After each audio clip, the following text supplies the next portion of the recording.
चाहने से कोई चीज अपनी नहीं होती, हर मुस्कुराहट खुशी नहीं होती।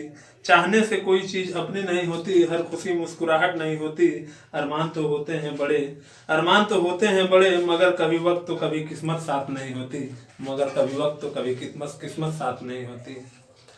हेलो साथियों, कैसे हैं आप? मैं संदीप एक बार फिर आपका स्वागत करता हूं आपके अपने इस चैनल एम्बिशन क्लासेज में।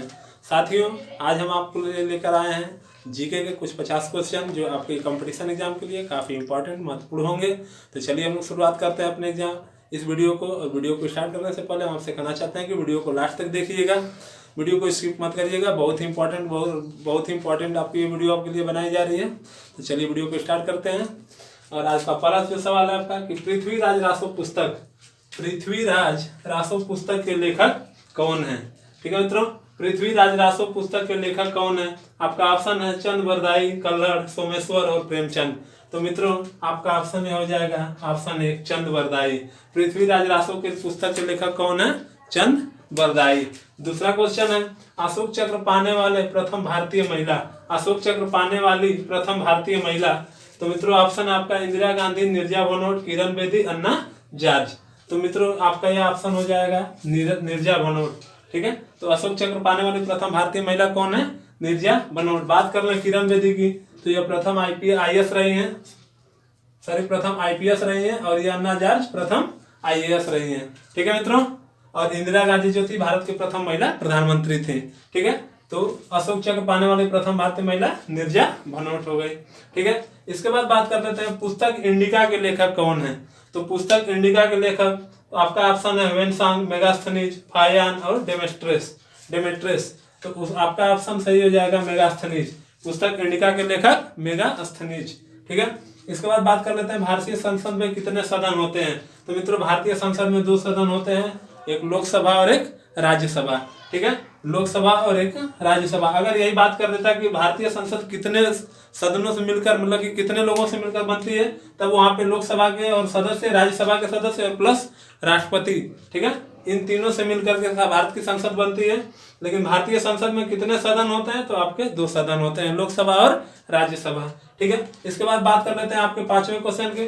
तो 5वां क्वेश्चन है भारत की सबसे चौड़ी नदी कौन सी है? तो बच्चों भारत की जो सबसे चौड़ी नदी है वह है आपकी ब्रह्मपुत्र। ठीक है, कौन सी है? ब्रह्मपुत्र है। चलते हैं अगले क्वेश्चन की तरफ। और अगला क्वेश्चन है कि ये तो बहुत ही इंपॉर्टेंट और लगभग मतलब कि बहुत ही रिपीटेड क्वेश्चन होगा। भारत के किस शहर को गुलाबी शहर भी कहा जाता है? और हमको आशा होगा कि आप लोगों में से बहुत लोग इसको जानते होंगे।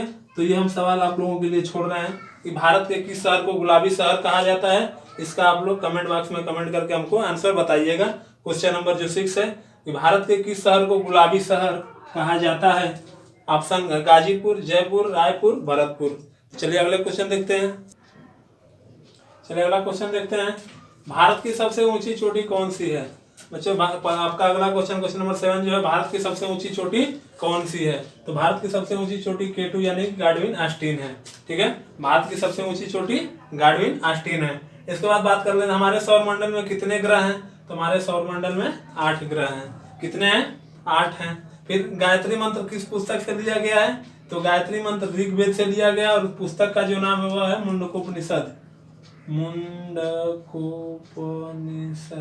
ठीक है, यानी मुंडक उपनिषद जो है उसी से यह लिया गया है।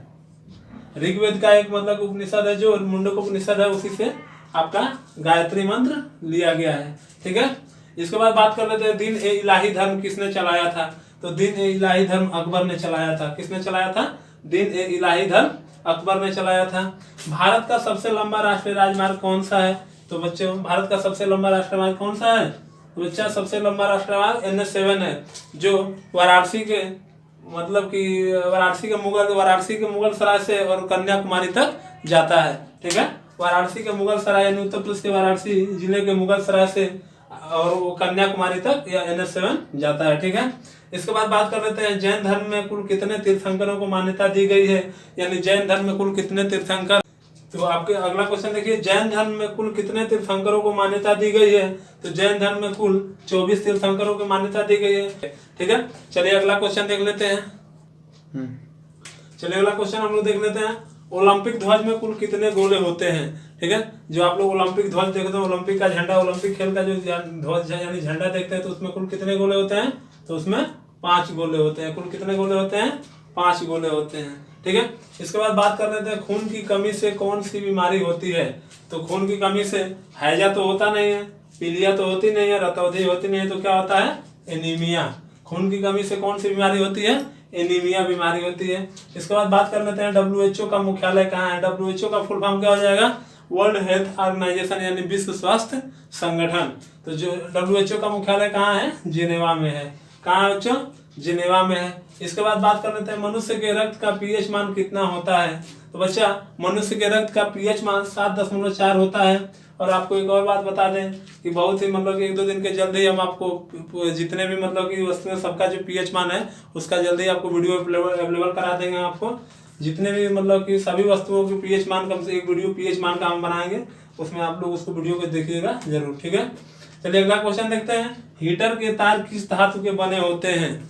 हीटर के तार किस धातु के बने होते हैं? तो बच्चों तांबा नहीं होता है, सोना नहीं होता है, जस्ता नहीं होता है, वो होता है नाइक्रोम। तो हीटर के तार किस धातु के बने होते हैं? नाइक्रोम के होते हैं। ठीक है, इसके बाद अगला क्वेश्चन आपका, वृंदावन गार्डन कहाँ स्थित है? तो वृंदावन गार्डन आपका मैसूर यानी कर्नाटक में स्थित है। ठीक है, तो वृंदावन गार्डन कहाँ स्थित है? मैसूर कर्नाटक में। चलिए अगला क्वेश्चन देखते हैं। अगला क्वेश्चन देखिए, लक्ष्मीबाई के बचपन का नाम क्या था? रानी लक्ष्मीबाई के बचपन का नाम क्या था? तो रानी लक्ष्मीबाई के बचपन का नाम मनु था। ठीक है, इसके बाद अगला क्वेश्चन, राजघाट किसकी समाधि स्थल है? तो राजघाट महात्मा गांधी की समाधि स्थल है। एक बात और आपको बता दें कि हमारे समाधि स्थल से और भारत के जो प्रमुख मेले हैं उनसे रिलेटेड एक वीडियो हमने अपलोड किया हुआ है, आप लोग उसको भी देख सकते हैं वीडियो को। ठीक है, और उसमें सभी जितने भी समाधि स्थल उन सभी के बारे में और भारत के जितने भी प्रमुख मेले हैं उन सभी मेलों के बारे में हमने उसमें बताया है। ठीक है, इसके बाद अगला देखिए, यूनिसेफ का मुख्यालय कहाँ है? तो यूनिसेफ का मुख्यालय वियना में है। कहाँ है? यूनिसेफ का मुख्यालय वियना में है।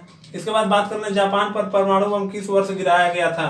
तो जापान पर परमाणु बम 1945 में गिराया गया था। ठीक है, जापान पर परमाणु बम 19 में गिराया गया था और 1945 में गिराया गया था, और हिरोशिमा और नागासाकी शहर थे। ठीक है, हिरोशिमा और नागासाकी शहर पे 1945 में परमाणु बम गिराया गया था।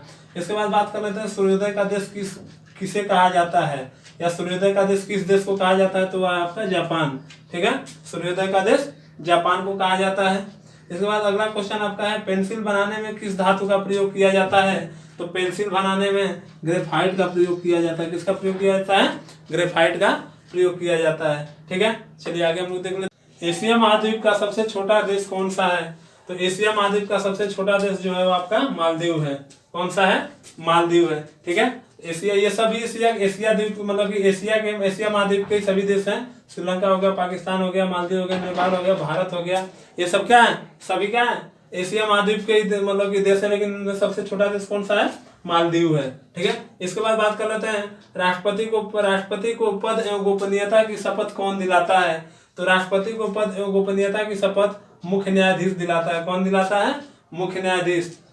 उसके बाद बात कर लेते हैं, राष्ट्रपति अपना त्याग पत्र किसे दे सकता है? तो राष्ट्रपति अपना त्याग पत्र उपराष्ट्रपति को दे सकता है। ठीक है, अगला क्वेश्चन है, कुंभ मेले का आयोजन कितने वर्ष बाद होता है? तो कुंभ मेले का आयोजन 12 वर्ष बाद होता है, और अर्ध कुंभ मेले का आयोजन 6 वर्ष बाद होता है। ठीक है, इसके बाद अगला क्वेश्चन है, भारत में ब्रह्मा जी का मंदिर कहाँ स्थित है? तो भारत में केवल एकमात्र मंदिर है ब्रह्मा जी का, वो भी है पुष्कर में। कहाँ है? पुष्कर में है। ठीक है, इसके बाद नेक्स्ट क्वेश्चन आपका, दिलवाड़ा का जैन मंदिर कहाँ स्थित है? तो दिलवाड़ा का जैन मंदिर माउंट आबू पर स्थित है। सॉरी, दिलवाड़ा का जैन मंदिर माउंट आबू में स्थित है। ठीक है, चलिए आगे क्वेश्चन देख लेते हैं। चलिए साथियों, अगला देख लेते हैं हम लोग। अगला क्वेश्चन जो आपका 31st क्वेश्चन है, कोशिका के आविष्कारक कौन थे? कोशिका के आविष्कारक कौन थे? तो कोशिका के आविष्कारक रॉबर्ट हुक थे। ठीक है, कोशिका के आविष्कारक रॉबर्ट हुक थे। इसके बाद नेक्स्ट क्वेश्चन 32 देख लीजिए, विटामिन सी की कमी से होने वाला रोग। तो बच्चा विटामिन सी की कमी से होने वाला रोग आपका स्कर्वी है। कौन सा है? स्कर्वी है। ठीक है, इसके बाद क्वेश्चन नंबर 33 यानी 33 देख लीजिए, कंप्यूटर के माउस का आविष्कार किसने किया था? तो कंप्यूटर के माउस का आविष्कार डगलस एंजलबर्ट ने किया था। ठीक है, कंप्यूटर के माउस का आविष्कार डगलस एंजलबर्ट ने किया था, और कंप्यूटर का आविष्कार चार्ल्स बेबेज ने किया था। ठीक है। इसके बाद अगला क्वेश्चन देख रहे हैं 34। विश्व व्यापार संगठन का मुख्यालय कहाँ है? विश्व व्यापार संगठन यानी कि world trade organisation WTO, world trade organisation, विश्व व्यापार संगठन का मुख्यालय कहाँ है? तो विश्व व्यापार संगठन का मुख्यालय जिनेवा है, ठीक है। इसके बाद नेक्स्ट क्वेश्चन आपका देख लीजिए 35। बुलंद दरवाजा कहाँ स्थित है? तो बुलंद दरवाजा आपका फतेहपुर सीकरी में है, ठीक है। बुलंद दरवाजा कहाँ है? फतेहपुर सीकरी में स्थित है, ठीक है। कहाँ है? फतेहपुर सीकरी, ठीक है। इसके बाद आपका 36 जो क्वेश्चन है, मानव शरीर में कुल कितनी हड्डियां होती हैं? तो मानव शरीर में कुल 206 हड्डियां होती हैं, ठीक है। मानव शरीर में कुल 206 हड्डियां होती हैं। चलिए अगला क्वेश्चन देख लेते हैं। चलिए अगला क्वेश्चन देख लेते हैं हम लोग। आपका 37 जो क्वेश्चन है, सीपीयू का आविष्कारक कौन था? ठीक है, तो सीपीयू का आविष्कारक फ्रेडरिक फेगिन, ठीक है। सीपीयू का आविष्कारक कौन थे? फ्रेडरिक फेगिन थे, ठीक है। उसके बाद आपका नेक्स्ट क्वेश्चन है, घेघा रोग किसकी कमी से होता है? ठीक है बच्चा, घेघा रोग किसकी कमी से होता है? तो घेघा रोग जो है आयोडीन यानी नमक की कमी से होता है, ठीक है। घेघा रोग किसकी कमी से होता है? आयोडीन की कमी से होता है। इसके बाद अगला क्वेश्चन है, 2.5 दिन का झोपड़ा कहाँ स्थित है? ठीक है, 2.5 दिन का झोपड़ा यानी 2.5 दिन, इसे एक तरह से कहा जाए तो 2.5 दिन का झोपड़ा कहाँ स्थित है? तो वह है अजमेर में। कहाँ पर है? अजमेर में है, ठीक है। इसके बाद नेक्स्ट क्वेश्चन आपका, भारत की राजधानी कोलकाता से दिल्ली कब की गई थी? भारत की राजधानी कोलकाता से दिल्ली कब की गई थी? 1911 में, ठीक है। 1911 में भारत की राजधानी कलकत्ता से दिल्ली कर दी गई थी, ठीक है। उसके बाद विश्व में इंटरनेट की शुरुआत कब हुई थी? तो विश्व में इंटरनेट की शुरुआत 1969 में की गई थी। विश्व में इंटरनेट की शुरुआत 1969 में की गई थी, ठीक है। इसके बाद आपका नेक्स्ट क्वेश्चन है, अंतर्राष्ट्रीय नृत्य दिवस कब मनाया जाता है? तो अंतर्राष्ट्रीय नृत्य दिवस आपका 29 अप्रैल को मनाया जाता है। कब मनाया जाता है? 29 अप्रैल को मनाया जाता है, ठीक है। तो चलिए हम लोग नेक्स्ट क्वेश्चन देख लेते हैं। चलिए अगला क्वेश्चन देख लेते हैं, लैपटॉप का आविष्कारक कौन है? लैपटॉप का आविष्कारक कौन है? तो बच्चा लैपटॉप जो है वो उसका आविष्कारक आपका एडम ओसबोर्न है। कौन है? एडम ओसबोर्न है, ठीक है। उसके बाद 1857 की क्रांति के समय भारत का गवर्नर जनरल कौन था? जो 1857 की क्रांति, जिसे हम लोग स्वतंत्रता संग्राम की प्रथम क्रांति के नाम से भी जानते हैं, ठीक है। उसकी और 1857 की क्रांति की शुरुआत कहाँ से हुई थी? तो 1857 की क्रांति की शुरुआत मेरठ से हुई थी।